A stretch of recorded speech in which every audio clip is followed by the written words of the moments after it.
Hi beautiful people, and welcome to the dark room that is my mind. And welcome to the first Monica's month.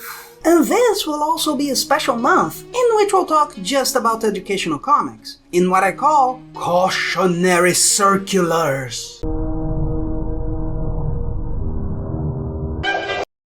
Architecture and Urbanization is from 2023 and was made together with the Council for Architecture and Urbanism of Paraná as a part of the Cal Teaches project. Shouldn't it be CALP? As a more recent comic made with a group related to the topic, we have a better result than most. Recent here means it doesn't fall as much into the traps others have, and the group participating brings pertinent information instead of the general knowledge that's used way too often. Not that it's perfect. It's still educational, so I imagine not every kid will like it, but it flows nicely as I read, at least in the beginning. After the cover, where they look at Mauricio de Souza's signature and an introduction about architecture and urbanization, that zooms into Monica's house. Kudos! Our protagonist tells her mom she's gonna play with the dollhouse.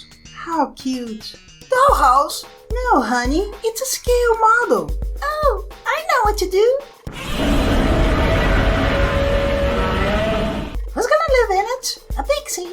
Well, I guess not even the ones in El Chapulín would fit. And the daughter tells the mom she also designed, but it wasn't as nice looking as the mom's. Monica's mom, Momnica if you will, has the good sense of not letting her daughter compare herself like that, saying she studied towards that and talks about what to rethink about the little house. The story ends with Monica saying she learned it all, Momnica saying there's more, and bringing her outside, immediately starting the next story, Urbanization, where she talks about the problems a city growing with no planning ends up having, and which would be the possible solutions. We finish with the mom saying kids must be transforming agents, the daughter saying she'll start right away, and we see Mr. Souza get home and his daughter planning a new clubhouse. Unfortunately, when we get to the last individual part with urbanism, the story talks about the topics too offhandedly, I'd say. I wonder why the topic the government is responsible for isn't well explained in this comic made together with the government.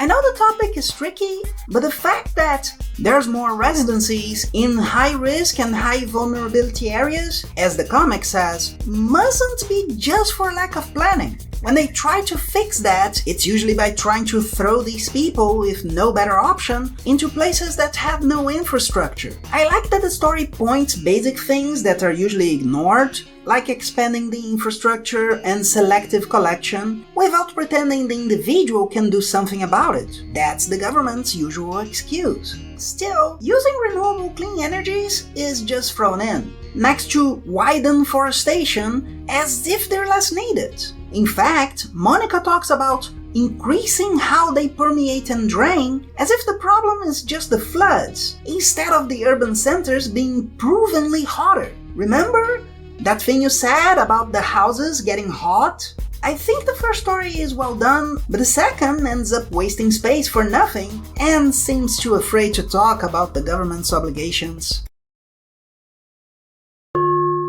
Please don't you forget to subscribe and hit the bell.